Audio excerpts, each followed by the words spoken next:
You know, I once prayed for patience and then immediately tried to rush God's answer. Lesson learned. Patience is a virtue, but so is knowing when to caffeinate. Let's talk about waiting on God. In Isaiah 40 verse 31 it says, "But those who wait on the Lord shall renew their strength. They shall mount up with wings like eagles." Now that sounds great, but let's be honest. Waiting isn't always fun. We like instant coffee, fast Wi-Fi, next day delivery.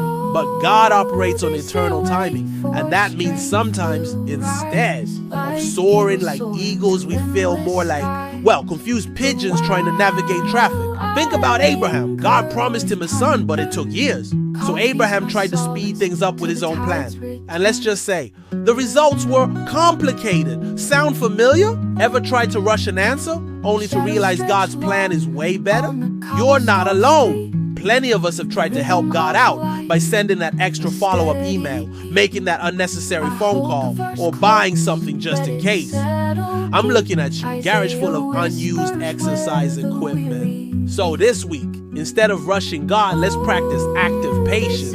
Keep praying, keep preparing, but trust that when God says wait, it's because the best is still loading. And if waiting feels too long, coffee helps. But God's plan? That's the real pick-me-up. What's the longest you've ever had to wait for an answered prayer? Share in the comments. I want to hear your wisdom.